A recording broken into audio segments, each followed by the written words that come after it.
Olá, amigas e amigos. Estamos aqui para mais uma edição do nosso podcast Pode Pensar Diferente, esse espaço de discussões democráticas com gente de diferentes pensamentos, né? E hoje eu estou muito contente porque estou aqui com um amigo super especial, realmente uma pessoa que eu gosto muito, o Caio Augusto, que é advogado também, é professor universitário e foi presidente da OAB São Paulo. Bom dia, Caio Augusto Bom dia. Santos. Bom dia, Rotinaldo. Uma alegria estar aqui com você, meu amigo.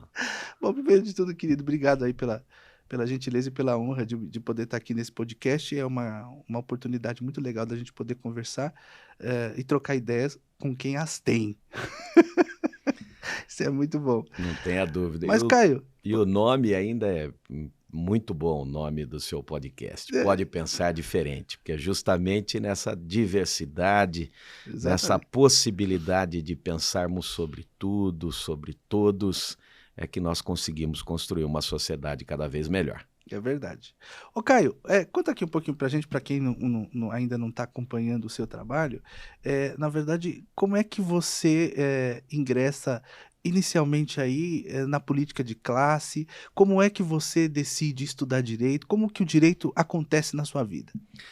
Eu sou um caipira do interior, Rotinaldo. Sou da cidade de Bauru, nasci na cidade de Bauru e já morei em 3 cidades do interior do estado. Bauru, Álvaro de Carvalho e Garças. Eu jurava que isso era só Bauru. A família da minha mãe é da região de Garça e Álvaro de Carvalho, legal. Então foram cidades menores que eu morei, que tenho muito orgulho de ter passado por elas. Bacana.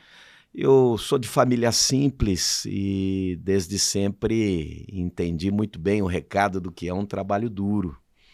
Mas não obstante de família simples, minha mãe sempre zelou toda a minha família para que os filhos tivessem acesso ao estudo. Estudei em escola pública até a 8ª série e tive a oportunidade de fazer o colegial, já em um colégio no Prevê Objetivo, e foi nesse ambiente que comecei a despertar interesse pelo mundo do direito, pela oportunidade Mas de na família você tinha gente que trabalhava com direito? Não? Não. Ninguém na família formado em direito, né?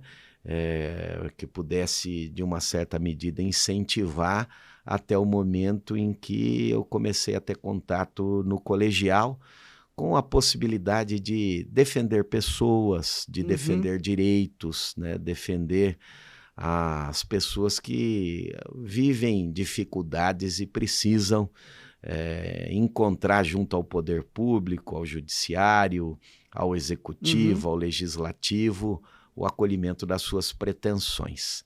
Foi no ambiente do colegial que comecei a pensar nesta possibilidade de um dia fazer direito e tive a felicidade de poder fazer e concluir o curso de Direito junto à Faculdade de Direito de Bauru, onde tive a honra também de ser professor e lecionar no ambiente dela por quase 12 anos. Muito bacana.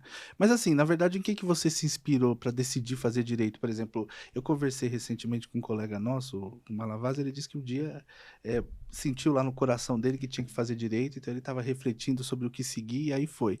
No seu caso, quer dizer, como que ele surge? Quer dizer, em que medida, quando que você percebe que a sua vocação era o direito?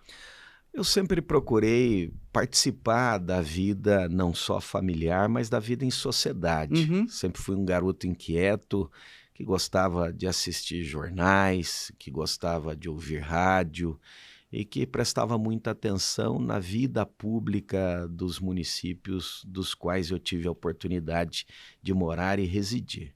E isso foi levando ao interesse de poder discutir essas questões da legislação, de poder discutir o acesso a recursos, a direitos, e a partir deste momento, no ambiente do colegial, onde você começa a ter contato com essa discussão de matérias em sociedade, é que me levou, portanto, a querer concluir, né, e iniciar e concluir o curso de Direito. E o Direito vem na minha vida não como alternativa ou segunda opção. Foi a faculdade que pretendia realizar o vestibular único que prestei, apenas para Direito. E tendo conseguido passar junto a uma vaga da Faculdade de Direito de Bauru, fiquei muito feliz de lá estar e poder concluir o meu curso. Ah, que bacana. E aí você se formou com quantos anos? 21 anos. Nossa, que beleza, hein? Entrei na faculdade com 17, saindo do colegial, e concluí o curso aos 21 anos. E já começou a advogar direto? Eu tive a sorte e a alegria de poder fazer estágio no meu período de faculdade. Eu fiz estágio junto ao jurídico da Caixa Econômica Federal, por intermédio do Centro de Integração Empresa-Escola, o CIEE, né, que me permitiu fazer esse estágio, e concomitante a esse estágio, no início do curso, também pude fazer estágio em um escritório de advocacia, Dr. Paulo Roberto Laures, que hoje, sem dúvida alguma, não só é um amigo, mas também um grande professor. E depois de concluída a faculdade, de terminado o estágio, eu tive também a oportunidade e a alegria de poder me tornar sócio do escritório do Dr. Paulo Laures, com quem eu trabalhei durante muitos anos, antes de montar o escritório próprio onde estou até agora. Ah, que bacana. Ô Caio, agora me conta uma coisa, porque você tem, na verdade, um trabalho bastante consistente dentro da política de classe, né? Porque você, de fato, é uma pessoa que tem um trabalho extraordinário dentro da advocacia como representante dela. Como que esse trabalho surge para você? Quer dizer, quando que você decidiu atuar, enfim, trabalhar dentro da política de classe, dentro da OAB? Como é que isso aparece na sua vida? A OAB, todos sabem que é a entidade mais respeitada da sociedade civil, e quem está a dizer isto não somos nós advogados, mas sim a opinião pública, que constantemente é instada através dos mais variados tipos de pesquisas de opinião. E desde a época do estágio que pude fazer junto ao jurídico da Caixa Econômica Federal e também no escritório do Dr. Paulo Laures, eu comecei a participar das atividades da OAB Bauru, subseção localizada na terra onde nasci e onde resido. E lá, participando das atividades de palestras, das atividades das comissões, eu pude compreender o papel social que a OAB realiza junto às comunidades, que é um papel que não se limita apenas ao qualificado e importantíssimo convênio da assistência judiciária, onde nós temos hoje no Estado quase 50 mil abnegados advogados qualificados que prestam assistência à população carente. Mas a Ordem também participa da vida ativa de todas as cidades, dos municípios, com comissões que têm trabalhos sociais, trabalho de acolhimento das comunidades, trabalho de visitação às escolas, trabalho de atuação no ambiente da defesa dos direitos humanos. E isso foi despertando o nosso interesse e a possibilidade de um dia podermos contribuir com a sociedade também nesta ambiência das atividades desenvolvidas pela OAB. Participei enquanto estagiário de algumas comissões da OAB Bauru e depois de formado, mais ativamente ingressando, portanto, como advogado. Talvez nem todos saibam, mas é importante destacar isso, que existe a possibilidade do chamado estágio formal na OAB, onde você tem uma carteira profissional de estagiário de identificação. Eu também tive esta oportunidade de ser estagiário formal no ambiente da Ordem dos Advogados do Brasil, né, ligado à subseção de Bauru, sob a responsabilidade do escritório do Dr. Paulo Laures, lá na minha cidade, e depois, enquanto advogado, comecei a participar das atividades de maneira mais ativa. Eu presidi a Comissão da Jovem Advocacia da subseção de Bauru. Aliás, é uma comissão super importante, né? Uma comissão que faz o acolhimento dos colegas que iniciam as suas atividades, né? Depois disso, tive também a possibilidade de presidir a Comissão de Direitos e Prerrogativas da subseção de Bauru, A subseção de Bauru, ela abrange algumas cidades da região. Quantos advogados inscritos lá na subseção, mais ou menos, hoje? Aproximadamente 5.000 advogados hoje, né? A subseção de Bauru também agrega a comarca de Bauru, Duartina, Piratininga, envolvendo algumas cidades ali do entorno, Avaí, Cabralha Paulista, são algumas cidades que fazem parte das atividades da 21ª subseção. E, enquanto presidente da Comissão de Direitos e Prerrogativas, também pude auxiliar a advocacia e o cidadão. Talvez nem todos saibam, né, Rutinaldo, e é importante a gente sempre destacar que as chamadas prerrogativas da advocacia são instrumentos colocados à disposição dos advogados e das advogadas para poder defender o cidadão. E do interesse dele. Exatamente, né? Sem esses elementos, esse respeito que é exigido de todas as autoridades para com os advogados, o cidadão não conseguiria poder defender os seus direitos. E tive essa experiência de presidir, portanto, a Comissão de Direitos e Prerrogativas daquela subseção. Também tive a oportunidade de ser gestor, diretor da 21ª subseção, num primeiro mandato ao lado do professor Edson Roberto Reis. Fui o vice-presidente da subseção de Bauru e, na sequência, respondi por 2 mandatos como presidente junto à 21ª subseção. No segundo mandato, como presidente, nós também respondemos pela presidência da Comissão de Assistência Judiciária do Estado de São Paulo, onde pude conhecer o trabalho de todas as subseções do Estado. Eu me lembro da época que você foi presidente da comissão. E o trabalho é importante, esse trabalho realizado pelos colegas, né? Até porque você falou, na verdade é um trabalho social importante, né? Porque, na verdade, como você disse, esses abnegados advogados que trabalham na assistência judiciária, na verdade atendem pessoas que têm realmente vulnerabilidade social, né? Ou que estão, na verdade, em situação no geral, de alta vulnerabilidade social e que, na verdade, necessitam desse auxílio e não têm possibilidade de pagar. Então, a OAB, através desse convênio, ela presta um serviço realmente bastante importante de viabilizar o acesso à justiça dessas pessoas que, se não fosse esse trabalho, teriam dificuldade para obter. Então, realmente é uma comissão que eu acho muito importante. Nós costumamos sempre ressaltar, né, Rutinaldo, que de nada adiantaria a legislação fazer a previsão de direitos se nós não pudéssemos ter a oportunidade de ter acesso ao direito mais importante de todos, que é o direito de defender os nossos direitos. Sem dúvida. E a materialização da defesa dos direitos de cidadania dos cidadãos carentes do Estado de São Paulo se dá notadamente pelas hábeis mãos da advocacia conveniada, que nesse convênio mantido com a Defensoria Pública do Estado de São Paulo consegue alcançar a todos os municípios do Estado.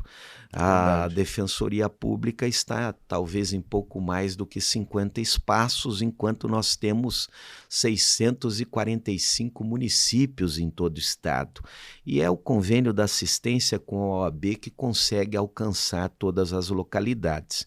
E como presidente que fui da Comissão de Assistência Judiciária, compreendo este papel social voltado para a cidadania e também compreendo que o Estado de São Paulo tem uma dívida para com a advocacia conveniada, que presta este trabalho de maneira muito qualificada há mais de 30 anos no ambiente do Estado de São Paulo. E depois desta oportunidade de presidir a Comissão de Assistência, nós acabamos também tendo a oportunidade de servir a todo o Estado de São Paulo como diretor da OAB São Paulo, em 2 oportunidades, 2 mandatos como diretor secretário-geral da OAB São Paulo, e no mandato anterior, de 2019 a 2021, também presidimos a OAB São Paulo, esta que é a maior seccional do país. Esta foi os espaços, né, que nós tivemos oportunidade de ocupar. Também ressalto que, enquanto dirigente que fui da subseção de Bauru, da 21ª subseção, eu também me vinculei às atividades da Escola Superior de Advocacia, né? Coordenei uma das regiões do estado de São Paulo, à época a Você sabe escola... que eu não sabia que você tinha coordenado a ESA? À época, a Escola Superior de Advocacia, a diretora era a professora Ada Pellegrini Grinover, e eram poucas as regiões, né? E uma dessas regiões eu tive também a oportunidade de coordenar, sendo professor da Escola Superior de Advocacia, e naquela ocasião as unidades, os núcleos, né, que estavam vinculados à nossa atividade eram os núcleos de Itapetininga, Botucatu, Bauru, Araçatuba. Também foi um trabalho do qual me orgulho de ter realizado, e um trabalho que me deu muito aprendizado, o aprendizado de poder conversar com a advocacia, que está em constante qualificação todos os dias, o tempo todo, para bem atender ao cidadão. Então, esse trabalho que você fala da assistência judiciária, só para voltar aqui para as pessoas entenderem, realmente é um trabalho de extraordinária importância, né? Porque, como você disse, é verdade, eu também fui presidente de subseção, então a gente sabe que ali no dia a dia as pessoas, na verdade, têm essa dificuldade de acesso realmente, quer dizer, e a OAB é a porta que as pessoas entram, né, para procurar uma assistência. Então, realmente, esse trabalho aí que os advogados faziam, eu me lembro da época que você foi presidente da comissão no Estado, quer dizer, que foi um trabalho bem interessante que você fez, porque eu já estava trabalhando dentro da OAB, e realmente eu achei que houve uma evolução muito significativa em relação àquilo que a gente tinha de acesso, de viabilização desse serviço no âmbito das subseções. Então, realmente, eu me lembro, e de fato, esse trabalho que os advogados realizam é muito importante mesmo, né? Então, agora eu queria avançar um pouquinho, Caio, em relação a isso, porque você, na verdade, agora, pelo que eu estou sabendo, na verdade, decidiu aí caminhar para política partidária, né? Então, assim, eu sei que você está filiado aí a algum partido? Sim, eu me filiei à União Brasil, que é um partido que surge da fusão do DEM, o Democratas, e o PSL. Existem algumas bandeiras importantes da sociedade e da advocacia que nós defendemos ao longo desses 18 anos que nos ativamos junto ao sistema ordem, e que necessariamente dependem do poder legislativo, na medida em que apenas através da legislação, da lei federal, é que nós vamos conseguir concretizá-las. Nesse período em que atuamos junto ao sistema ordem, nós procurávamos fazer com que os legisladores, né, deputados, senadores, deputados estaduais, federais, vereadores, dessem atenção para algumas bandeiras importantes da sociedade e da advocacia, mas algumas delas, e significativas, não tiveram ainda o atendimento. Por isso que, depois de concluído o meu mandato, o nosso mandato, porque tive a honra de ter a sua qualidade ao nosso lado como conselheiro seccional, que foi da gestão 2019-2021, mas depois de concluí-la, procurei conversar com lideranças da advocacia e da sociedade que nos incentivaram. Portanto, foi esta a razão de hoje nós estarmos aí nessa nova caminhada, nesse novo projeto, onde pretendemos defender algumas bandeiras importantes para a sociedade e para a advocacia. Então, eu acho bem interessante, porque, assim, com a experiência que você tem dentro do trabalho da advocacia, eu acho, assim, que vai ser muito importante para o cidadão ter alguém com essa visão sistêmica que você tem em relação à defesa de direitos fundamentais de garantia, né? Até porque eu acho que esse tema é um tema muito recorrente, né, que a gente tem hoje na sociedade, até em função do que a gente tem vivido, né, de discussões políticas no ambiente atual. Mas, assim, avançando um pouquinho mais também nesse aspecto, eu queria que você, por exemplo, em relação às questões, né, que são sensíveis à advocacia, de forma especial agora, o que você, na verdade, pretende, uma vez eleito, que seja implementado? Por exemplo, o que o Caio, em relação a isso, tem de bandeira? Eu penso que existem bandeiras que, embora possam parecer corporativas, na verdade são bandeiras de efetiva cidadania. A presença obrigatória do advogado em todos os espaços de discussão de direito é uma delas. Uhum. Nós sabemos que o artigo 133 da Constituição prevê que o advogado é indispensável à administração da justiça. Entretanto, o poder público não tem encarado a obrigatoriedade do advogado como necessária para a defesa dos direitos das pessoas. Cito como exemplo o que ocorre no âmbito do Poder Judiciário com os CEJUSCs, que são centros de conciliação. Uhum. No âmbito dos centros de conciliação, não se exige a presença obrigatória do advogado. Verdade. E embora isso possa parecer uma tentativa de defesa corporativa da advocacia, é necessário relembrar a todos que isso vai muito além. Nós costumamos dizer, querido Rutinaldo, que as coisas são o que são e não o que dizem que são. Exatamente. E quem tem dinheiro, quem tem recursos financeiros, sempre tem um advogado do seu lado para a defesa dos seus direitos. E nós não podemos permitir que o poder público negue esse direito ao cidadão carente. Quando o cidadão carente vai ao CEJUSC, ou ele defende um direito em qualquer outra repartição pública e o Estado responde a ele que ele não precisa ter o advogado ao seu lado porque não é obrigatório, o Estado está a tirar um direito do cidadão de poder ter assessoria adequada. Direito esse que ele não tem escolha, porque o Estado não lhe assegura a possibilidade de ter um advogado. E isso lhe causa muito prejuízo. Eu costumo citar como um exemplo a questão que envolve os próprios pleitos formulados junto ao Instituto Nacional de Seguridade Social, o INSS.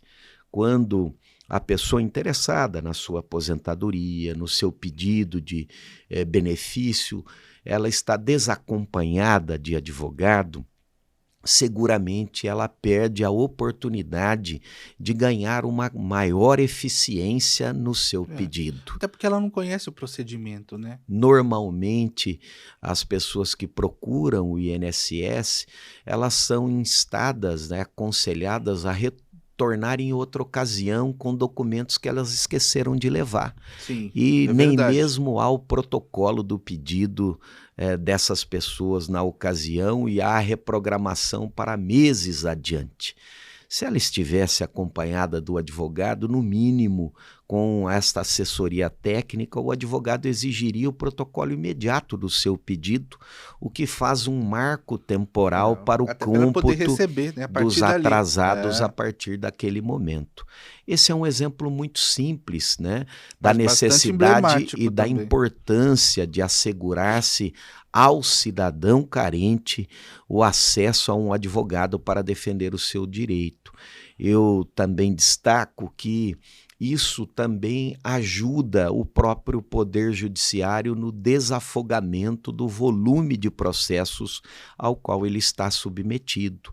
Porque se nós passarmos a colocar na legislação a obrigatoriedade e a indispensabilidade da advocacia na discussão de direitos, nós vamos poder atribuir um maior número de situações para serem solucionadas através da mediação, da conciliação, da arbitragem, em outros ambientes que não o Poder Judiciário, que ficará apenas com as questões mais complexas, permitindo que a presença da advocacia obrigatória nesses espaços assegure o respeito ao direito das pessoas. Esse é um dos projetos que nós defenderemos, que faz parte da nossa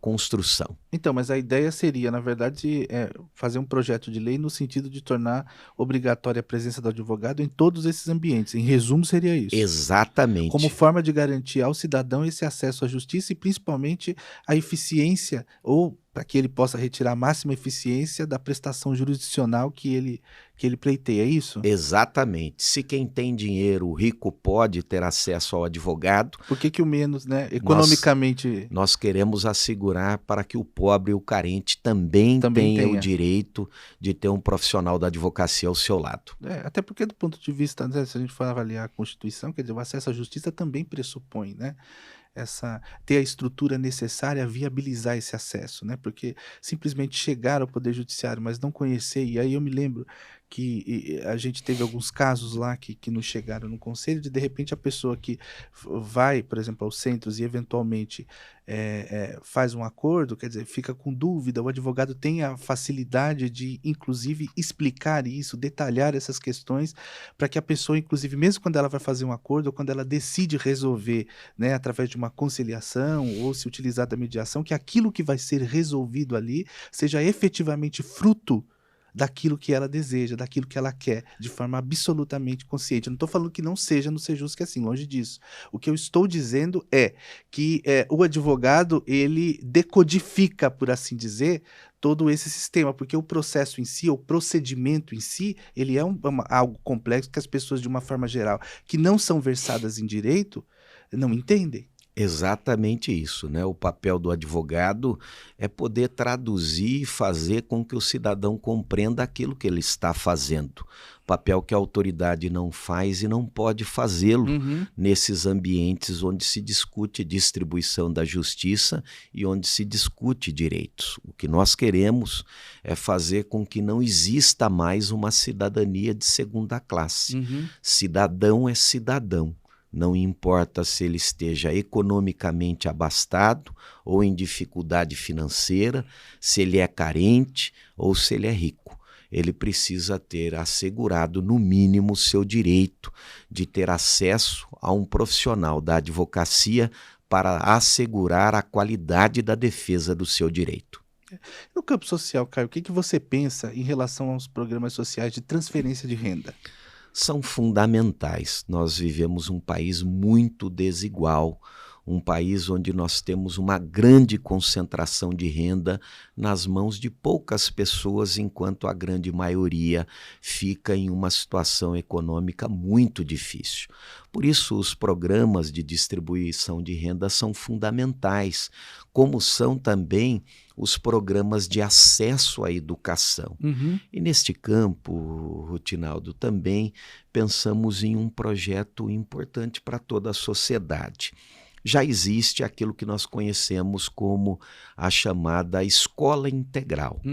A escola integral, embora todos não conheçam a fundo, mas é preciso dizer que é dar à população, notadamente mais carente, a oportunidade de melhor qualificação aos seus filhos e, por consequência, também lhes dando tempo para a busca de uma economia melhor para o seu ambiente familiar.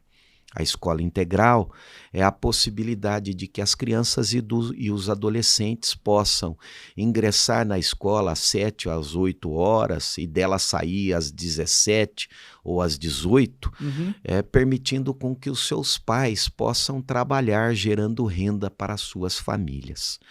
No comum das vezes, nós observamos que ou o pai ou a mãe precisa fazer uma opção de cuidar dos filhos, enquanto o outro se dedica ao trabalho para buscar renda à família. E assim o é porque tem medo e receio de deixar as crianças nas ruas, de deixar as crianças sem o cuidado adequado. A escola integral consegue resolver todo este problema. A escola integral permite que os pais tenham acesso a uma renda maior através do trabalho, que destinarão mais tempo a ele. Permite também uma economia familiar, porque os filhos no ambiente escolar terão acesso à adequada alimentação, café da manhã, almoço, café da tarde, o equivalente ao jantar, mas também, acima de tudo, assegura uma ambiência de aprendizado adequado. O ambiente escolar destinando-se mais tempo à educação, ao aprendizado, às atividades lúdicas, esportivas, darão à criança uma melhor formação para que num futuro próximo possam exercer trabalho mais qualificado, melhorando o acesso a uma vida digna. A escola integral também permite que se corrija problemas ligados à própria segurança pública, porque nós sabemos o quão difícil é permitir que as crianças ficam nas ruas, tendo acesso às coisas mais inadequadas, como a questão que envolve a preocupação com as drogas. Tudo isso a questão da escola integral nos permite corrigir. Corrige questão econômica, educacional, de segurança pública, de formação, de nutrição, de acesso a uma vida melhor. E o nosso projeto é fazer com que isso seja inserido de maneira obrigatória na legislação federal. Eu ia te perguntar exatamente isso. Como isso seria viabilizado? E qual seria a faixa, na verdade, etária de atendimento, né, em relação à escola de tempo integral que você menciona? Hoje isso surge como uma mera opção, uma opção atribuída aos estados e aos municípios, que precisam de recursos da União para melhorar esta prática. A partir do momento em que nós tivermos uma previsão uniforme, efetiva e objetiva na lei federal, a União terá que fazer os repasses mais efetivos e obrigatórios para que os demais entes federados possam cumprir o seu papel. A ideia é que nós possamos fazer com que a escola integral surja como uma verdadeira ação afirmativa, voltada para a população de mais baixa renda, e para que nós possamos aumentar a sua abrangência de acordo com o atingimento das parcelas sociais mais vulneráveis. Eu entendi. É bem interessante. E Caio, ainda avançando aí, por exemplo, dentro dessa perspectiva social, também tem hoje no Brasil a gente tem um problema grave em relação à questão do desemprego, né, que é um problema do Brasil, porque o que eu percebo assim na minha atividade diária, também na atividade política, porque você sabe que eu estou exercendo um mandato de vereador lá na cidade de Itanhaém. Então o que eu percebo assim, é que as pessoas na verdade têm uma dificuldade muito grande em relação à questão da renda mesmo, elas querem trabalhar, né? Então dentro disso, o que você pensa com relação a a estrutura do Brasil no que se refere à questão da carga tributária e como que isso, a seu ver ou não, né, contribui negativamente na geração de emprego e renda para a população de uma forma geral? Não há dúvida que nós precisamos fazer uma revisão do Pacto Federativo e também, por consequência, promovermos essa discussão da reforma tributária. A Constituição de 1988, ela surge com um pacto federativo, com uma forma de distribuição dos impostos e que, passado todo esse período, mais de 30 anos, portanto, nós precisamos fazer com que haja uma nova repactuação desses compromissos. O que você está falando em linhas gerais é o seguinte, na verdade o dinheiro que se recebe de imposto de uma forma geral teria que ser, na sua visão, pelo que eu estou entendendo, melhor distribuído para que isso pudesse chegar principalmente nos municípios de uma maneira mais efetiva, porque o município, na verdade, ele fica com a menor parte da receita tributária e é cobrado de forma direta, porque as pessoas vivem no município. Exatamente. Nós já dizia Mário Covas que as pessoas vivem no município, não é no estado ou na União, porque é no chão onde eles levantam e dormem todos os dias, onde as coisas acontecem. Para que se tenha uma ideia, o estado de São Paulo hoje produz mais de 750 bilhões, dos quais apenas 47 permanecem neste estado populoso. E é preciso, portanto, fazer uma revisão desse pacto federativo, fazendo com que haja um repasse mais justo para que os municípios e também o Estado de São Paulo possam atender a sua população, notadamente a população carente. E para isso nós precisamos da reforma do sistema tributário, nós precisamos da reforma do Pacto Federativo, que o palco para fazer isso é junto ao Congresso Nacional. Estou ligado a um partido, União Brasil, que tem como proposta o imposto único, a possibilidade de nós trazermos todos para a formalidade, aumentando a arrecadação através de uma simplificação de facilitando a fiscalização de todo o sistema. E este é um projeto importante, sem dúvida alguma, para a melhora da distribuição de renda no ambiente social. Muito bacana, Caio. E outra coisa também, avançando com relação a isso, o que você pensa em relação à legislação trabalhista hoje? Por que eu estou falando isso? Porque a gente tem visto aí muitas discussões sobre, eventualmente, modificações em relação à legislação trabalhista ou não, que é uma questão importante que afeta diretamente, assim, o trabalhador, né? Enfim, a população de uma forma geral. Então, assim, o que você pensa em que medida, por exemplo, eventual modificação da legislação trabalhista pode também contribuir para o aumento dos empregos, de uma forma geral? Penso que a legislação como um todo é um norte de melhora econômica, de trazer segurança jurídica. Por isso, as reformas legislativas mais sensíveis, como são as reformas trabalhistas, precisam ser discutidas com todos os interessados, com o empresariado, com os empregadores e empregados, para que nós possamos encontrar uma saída para o fomento do emprego, garantindo-se também aquilo que se identifica como vida digna do trabalhador. Nós não podemos utilizar a legislação trabalhista como algo que vai oprimir o trabalhador e tampouco ela pode servir de vetor para sufocar o empresariado, que permite aí, através da criação de empregos, uma busca de uma estrutura econômica melhor.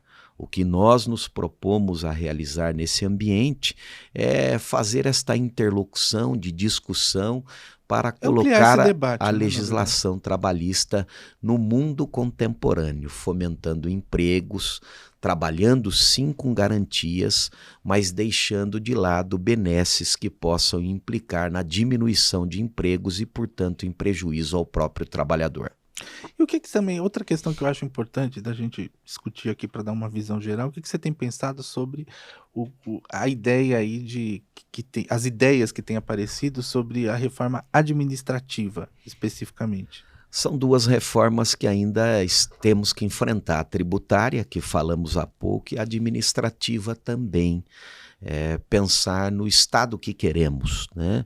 Nós não podemos pensar como um Estado gigante que possa interferir na vida de todos, né? Que possa invadir a liberdade das pessoas, a liberdade de todos aqueles que convivem em sociedade.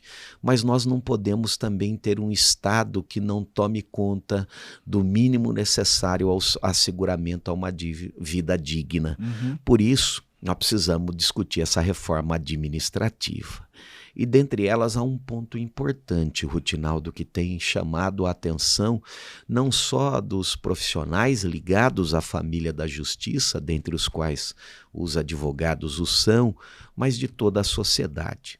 Nós assistimos nos últimos tempos uma despreocupação do Estado com a reposição mínima do número de pessoas que atendem a comunidade junto aos órgãos de suporte ao cidadão. O que eu estou a me referir é com o grande número de vagas no serviço público que foram sendo fechadas através das aposentadorias sem que houvesse a reposição adequada para que o cidadão pudesse ser atendido. Nós precisamos pensar neste compromisso estatal com a destinação de orçamento mínimo para que nós tenhamos a reposição destas vagas. Nós não estamos aqui a dizer que nós vamos defender a multiplicação do número de vagas daqueles que estão ligados ao poder público. Não é isso. Não. O que nós assistimos nos últimos 15 anos, notadamente no ambiente do Poder Judiciário, é que nós tivemos uma redução de 1/3 à metade junto às comarcas do interior. E as comarcas, para que todos compreendam, os cidadãos e as cidadãs que nos ouvem e nos assistem, isso é um fato.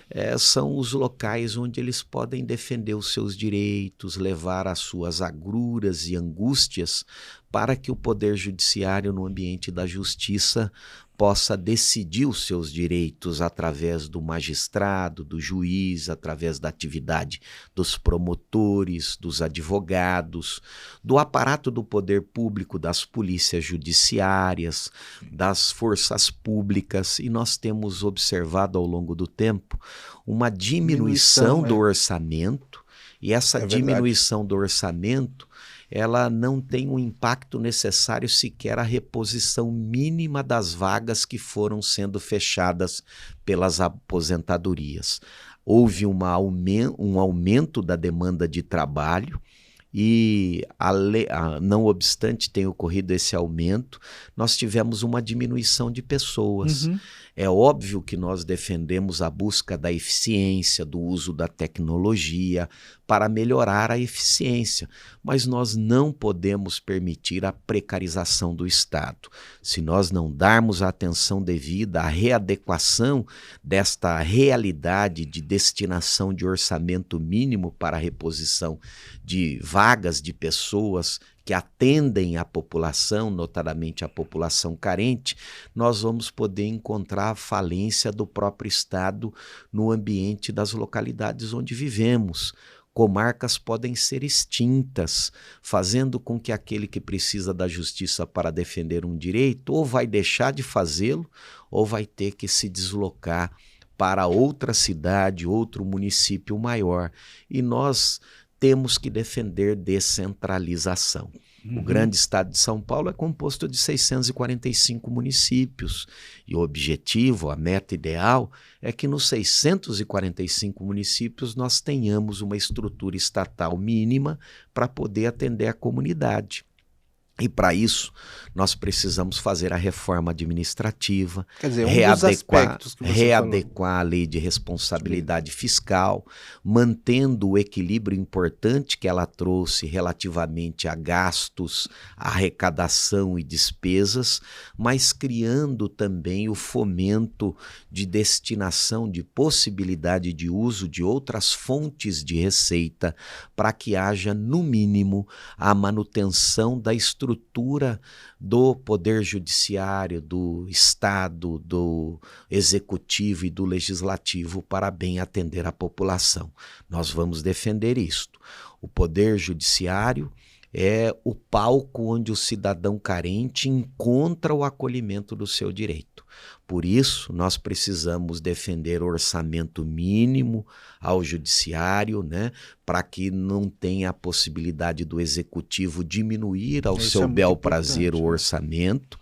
Nós precisamos ter um orçamento suficiente para que as comarcas todas sejam atendidas, para que seja possível realizar concursos para a reposição das vagas dos serventuários, para que nós tenhamos magistrados, promotores, em número adequado para atender a comunidade e a população. E isto é algo que interessa, em primeiro momento, diretamente ao cidadão carente que precisa de um suporte do Poder Judiciário mais próximo a ele. E indiretamente interessa a todos. Interessa a economia das localidades, interessa aos serventuários da justiça que estão sobrecarregados, aos magistrados, aos promotores e também à advocacia que poderá melhor atender o cidadão, encontrando, portanto, uma resposta mais célere e rápida aos pedidos que são apresentados ao Poder Judiciário. A reforma administrativa é fundamental. com a busca da eficiência estatal e da garantia de um Estado, pelo menos mínimo, para atender a vida digna da comunidade. É muito legal. O Caio, também outra coisa que eu acho interessante a gente falar aqui é sobre a questão da representação dos estados, enfim, da população dos estados na Câmara dos Deputados. Porque quando você fala do tamanho da população de São Paulo, de fato nós temos o estado mais populoso da federação. E aí, na verdade, nós temos aqui um país muito grande, né, que está representado de maneira proporcional na Câmara dos Deputados, de forma específica. O que você acha desse modelo? Você acha, por exemplo, que o número de deputados que São Paulo tem hoje na Câmara dos Deputados, em função do que define a legislação, é o mais adequado? É o suficiente? Deveria haver uma ampliação disso? Quer dizer, deveria haver, na verdade, uma discussão quanto à representação proporcional no âmbito da Câmara dos Deputados? O sistema que foi construído pela Constituição de 88 pretendeu fazer este equilíbrio, criando o Senado na representação igualitária para cada um dos estados, onde nós temos 3 senadores para cada estado e também para o Distrito Federal, e fazendo a composição da Câmara dos Deputados, observando a equivalência da população. Hoje o estado de São Paulo detém 70 cadeiras, portanto é a maior bancada, é a bancada paulista. Nós não propomos o aumento do número de deputados. O que propomos nessa rediscussão do Pacto Federativo é o asseguramento de uma distribuição de recursos mais justa. E para isso nós precisamos de uma qualificação da representação do Congresso Nacional e dos nossos parlamentares, que estejam comprometidos com isso, comprometidos com a busca de um equilíbrio na distribuição de renda, garantindo, portanto, uma fatia justa e mais adequada ao Estado que mais produz e que compreendemos que precisa, sem dúvida alguma, auxiliar o impulsionamento do país. Mas não é justo que deixe de ser destinado ao Estado de São Paulo uma fatia maior para que ele possa responder às suas necessidades. Ou proporcional à sua contribuição na formação desse bolo. Isso, né, levando em conta a sua população, as suas necessidades, e é isso que propomos, né, que nós tenhamos atenção, né, para que sejam eleitos deputados federais que estejam comprometidos com essa busca de uma melhor justiça na distribuição de recursos, considerando que o estado de São Paulo é o que mais produz dentro do ambiente nacional. Outra coisa também, cara, que eu acho que seria interessante a gente falar, o que você pensa, até porque, como você já foi presidente da OAB, esse é um tema que eu considero bastante importante de ser refletido, que é a questão das emendas parlamentares e, inclusive, a questão do orçamento secreto, que eu acho que é importante. Então, assim, o que você pensa com relação a isso, que é a existência de um orçamento secreto, né? Em que isso seria positivo ou negativo? E no caso especificamente do Caio, uma vez eleito, eventualmente você destinaria a sua emenda parlamentar para quê? Você dirigiria? Qual seria, na verdade, a sua prioridade em relação à distribuição da emenda parlamentar? De fato, nós temos que defender sempre a absoluta transparência. Aliás, é preciso destacar que defender transparência não é algo apenas de promessa da nossa parte, na medida em que fizemos isso enquanto dirigentes que fomos da OAB São Paulo. Juntamente com o amigo Rutinaldo e todos os conselheiros seccionais. Aliás, no primeiro dia já inaugurou o Portal da Transparência, né? Primeiro dia de mandato. Exatamente, né? 90 anos quase de existência da OAB São Paulo, e a advocacia não conhecia a fundo onde se empregavam os recursos da OAB, quais eram as ações decididas e as atividades impulsionadas, e nós fizemos isso juntos através da colocação no ar do Portal da Transparência. Portanto, quero registrar que a nossa vida profissional, institucional, vem balizado na absoluta transparência. E o projeto que temos para o ambiente do nosso possível e futuro mandato, porque somos pré-candidatos, né, a deputado federal, é a apresentação de um projeto de absoluta transparência.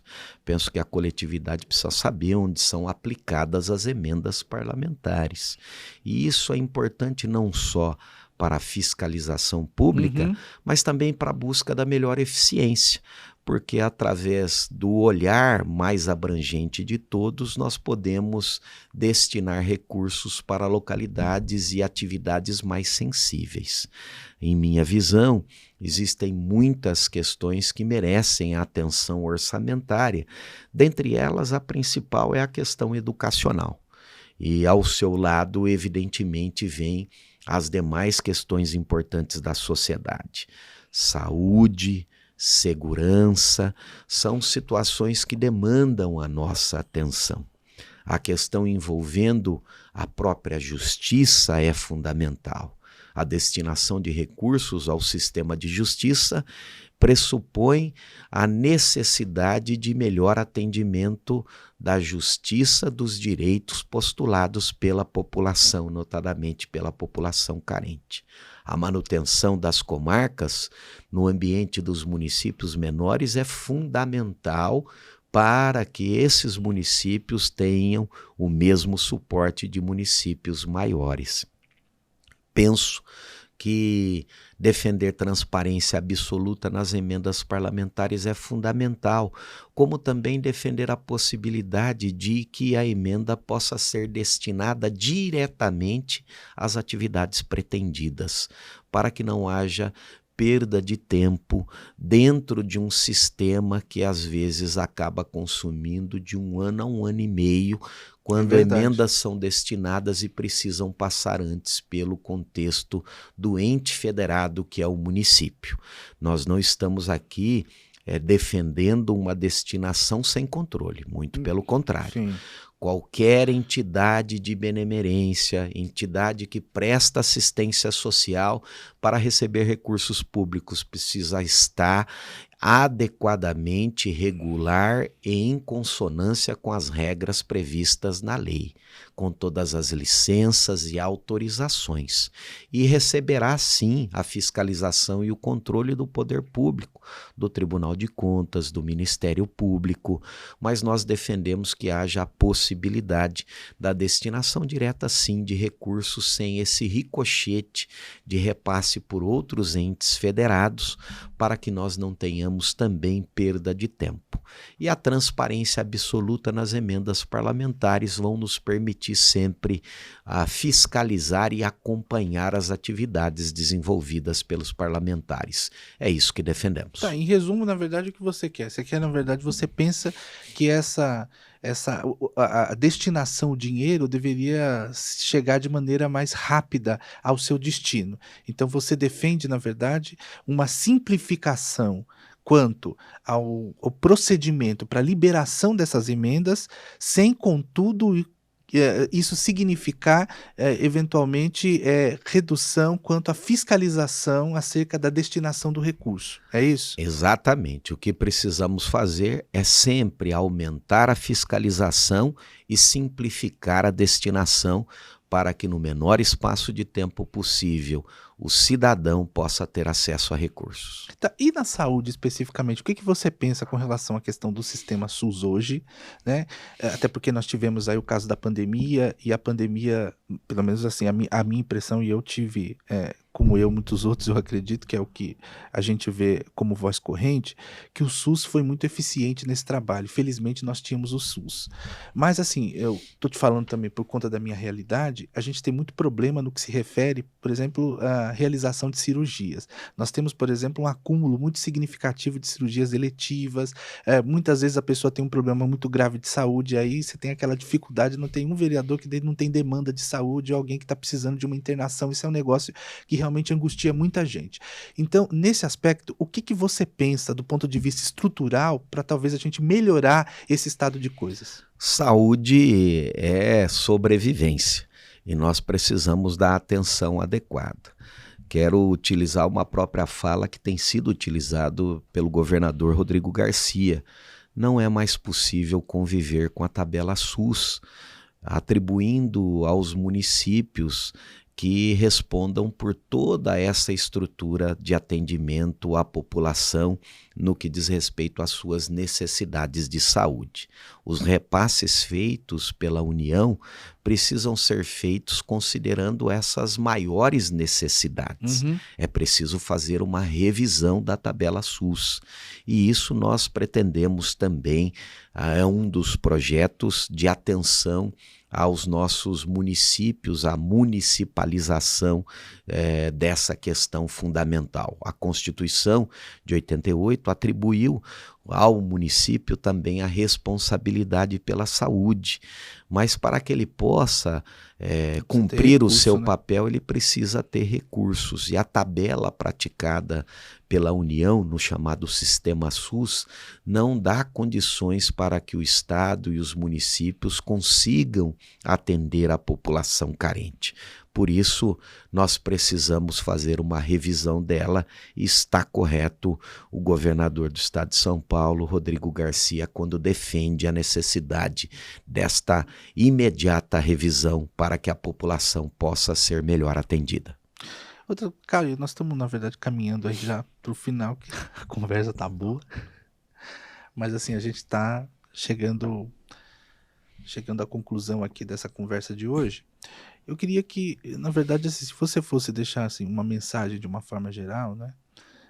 Principalmente para essa meninada que é audiência do podcast, enfim, para as pessoas que estão conhecendo você agora, quer dizer, o que você gostaria de transmitir como mensagem, o que você pensa também, eu acho que é importante, assim, a esperança, talvez esse é um aspecto que eu considero relevante, a esperança na política, na verdade. Por que a gente tem que acreditar nessa perspectiva política, tem que acreditar nessa mudança, tem que acreditar que vai haver uma modificação do país para melhor? Nós precisamos sempre ter fé, ter crença, acreditar, agir e realizar. E quem está a falar isso, Rutinaldo, é alguém que tem os 2 sobrenomes mais comuns desse país. Meu nome é Caio Silva dos Santos.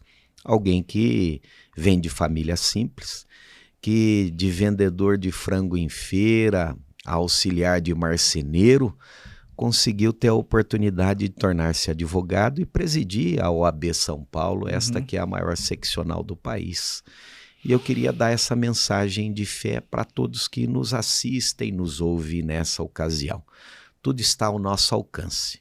Tudo pode ser construído a partir de nós.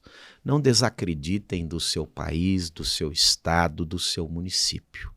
Participem ativamente das atividades de cada um desses entes federados, participem das eleições e prestem atenção naqueles que serão merecedores da sua confiança. Sem dúvida. É através desta participação ativa que nós vamos conseguir transformar o nosso país. E essa transformação está nas mãos e nas atividades de cada uma das pessoas que nos assistem, que nos ouvem. Sempre é possível melhorar e nós precisamos melhorar. É isso aí, Caio, querido amigo. Olha, muito obrigado, viu, por você ter vindo aqui, né, ter aceitado o convite para participar do podcast. É sempre muito agradável conversar com você. Eu desejo sucesso, né? Aliás, como todas as empreitadas da sua vida, tenho certeza que essa também será mais uma de sucesso. E aqui também, conversando aqui com vocês, que é uma reflexão que eu tenho sempre mais, a qualidade o país que a gente quer, o país que a gente deseja, depende fundamentalmente da responsabilidade que nós temos em relação às nossas escolhas. Portanto, Caio, mais uma vez, eu te agradeço muitíssimo. Deixo para você assim um grande abraço e espero realmente que a gente tenha a possibilidade de se encontrar mais vezes, porque, repito, estar com você é sempre muito agradável, viu? Um abraço super carinhoso. Muito obrigado, Rutinaldo. Sempre é uma alegria estar ao seu lado. Então, pessoal, é isso aí. Estamos finalizando mais um episódio do nosso podcast. Você que gostou, curte, compartilha, comenta, ajuda a gente a divulgar esse trabalho. E na próxima semana, às 19 horas, mais um episódio super legal aí para você do nosso podcast Pode Pensar Diferente, tá? Olha, um beijão e até lá.